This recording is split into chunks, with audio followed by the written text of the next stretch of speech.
আসসালামু আলাইকুম। আশা করি সবাই ভালো আছেন। দেশে নির্বাচন আসতেছে, তাই প্রতিদিনই কোনো না কোনো নির্বাচনের কথা বলতে হয়, শুনতে হয়।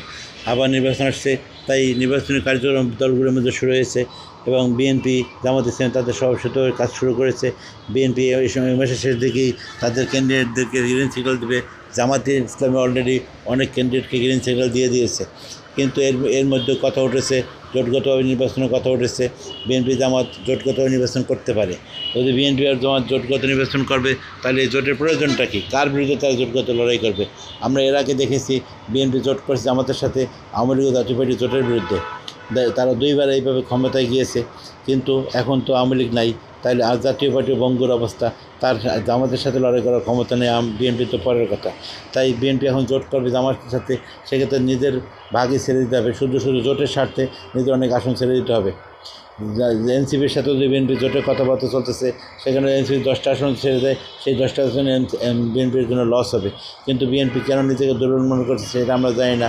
কোথায় তাদের জুজুর ভাই, তারা বিদেশ থেকে বুলেট প্রুফ গাড়ি আনতেছে সাধারণ প্রচারের জন্য। এর আগেও তো সারা দেশব্যাপী বেগম জিয়া প্রচার করেছেন, তারেক রহমান প্রচার করেছেন, বিএনপি প্রচার করেছেন, 4বার নির্বাচন করেছেন, 2বার তারা ক্ষমতায় গিয়েছেন। কিন্তু তখন তো তাদের বুলেট প্রুফ গাড়ি লাগে, এখন বুলেট প্রুফ গাড়ি লাগবে। অবশ্যই তারা কোনো প্রয়োজন থেকে এটা করতেছেন, কিন্তু তারা জনগণকে আস্থায় নিতে হবে। জনগণকে আস্থায় নিলে বুলেট প্রুফ গাড়ি কেন ট্যাঙ্ক কামান দেওয়া হবে না। জনগণের উপর বিশ্বাস থাকতে হবে। যেই জনগণের কাছে ভোটের জন্য যাবেন, সেই জনগণের কাছে যদি বুলেট প্রুফ গাড়ির ভিতরে বসে থেকে ভোট চান, তাহলে তো অনেক সময় জনগণ হাসাহাসিও করতে পারে। জনগণের উপর বিশ্বাস করবেন, বাংলাদেশ সেনাবাহিনীর উপর বিশ্বাস করবেন। এদেরকে অবিশ্বাস করে আপনারা চলতে পারবেন না। যাই হোক, সেটা আপনাদের আবার কী করবেন না করবেন, কিন্তু কিসের সাথে জোট এটা কিন্তু ক্লিয়ার করতে হবে, বোঝা যাচ্ছে না।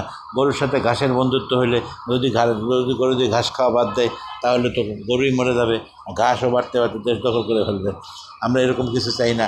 আমরা চাই সব কিছু স্বাভাবিক থাক, খাদ্যচক্র, জীবনচক্র সব স্বাভাবিকভাবে চলতে থাকুক। তাই বিএনপির মতো চলবে, জামাত ইসলামী চলবে। বিএনপির এখন সুযোগ ছিল নিজের শক্তি প্রদর্শন করা, শক্তি পরীক্ষা করা, জনগণকে আস্থায় নিয়ে ভোটে নির্বাচনে যাওয়া। যদি জামাতের সাথে নির্বাচনে বিএনপি ভয় পায়, তাহলে সেই বিএনপি আজব কাল লোক একসময় বিলীন হয়ে যাবে।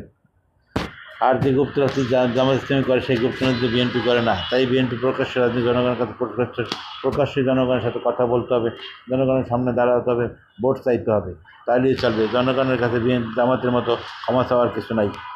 আসসালামু আলাইকুম। সবাই ভালো থাকবেন। আমার চ্যানেলটি ভালো লাগলে সাবস্ক্রাইব করবেন। সবাই ভালো থাকবেন। আসসালামু আলাইকুম।